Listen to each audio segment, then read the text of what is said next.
Today we are taking a look back at a true landmark of cinema. We're talking about the nearly 50th anniversary of Steven Spielberg's 1975 classic, Jaws. For so many people, it wasn't just a movie, it was, the summer movie. Oh, absolutely. It really defined that. And what we want to explore for you today is how this one film didn't just become this, massive cultural thing globally, but how it actually profoundly and really permanently changed how we all think about the great white shark. We're drawing on some great analysis of its lasting impact. Right, because before Jaws, for most of us, the great white was, kind of an abstract idea, right? A creature out there, but not really in our heads. What's so incredible, and what we should really dig into, is how Spielberg created such intense fear, especially without actually showing the shark much, particularly in that first half. How did he manage that? Well, that's the genius of it, isn't it? It was this really refined psychological approach. Spielberg clearly understood that showing less could be more terrifying. So instead of lots of explicit shark shots early on, he built the threat using, obviously John Williams' iconic music, that pulsing theme. Instantly recognizable. Dun, dun, dun, dun. Exactly. And by using the camera, putting us right there with the victims, looking up from below, it was about implying the terror, making you feel that, unseen presence, the uncertainty, the absolute panic of the characters.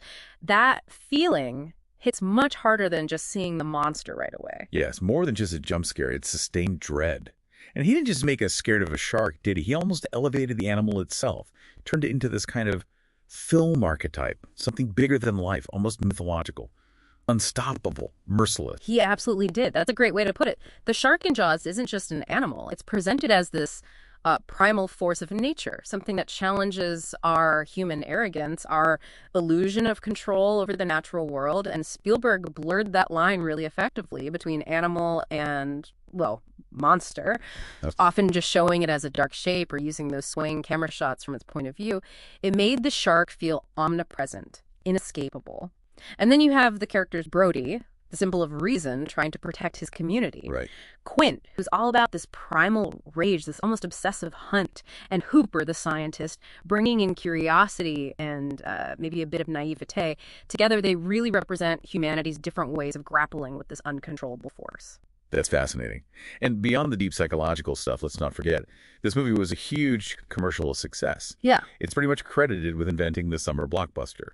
It totally changed film marketing, how studios plan their big releases. Yeah. But the impact went way beyond just ticket sales, didn't it? Oh, absolutely. Its cultural ripple effect is immense and not entirely positive, you could argue.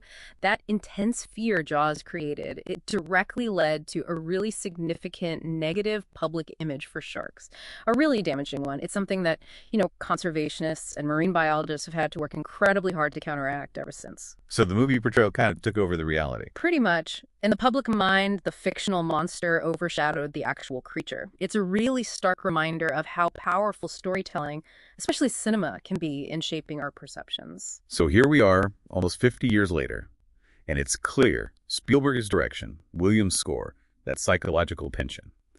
It all came together to permanently alter how we see the great white shark. Definitely. That almost unseen yet always felt shark. It's still one of the most unforgettable creations in movie history. It just shows how an artistic vision can embed itself so deeply in our collective thinking. It feels like it's always been part of how we understand the world. It really is something, isn't it? How a piece of fiction, a movie, can leave such a lasting mark on our perception of a real animal, a part of the natural world. Which brings us to a final thought for you. If Jaws could so powerfully shape our view of sharks, maybe more than science or direct experience for many people, what other parts of our world, what other issues or even groups might be understood less through objective fact and more through the lens of the stories we tell about them? Something to think about.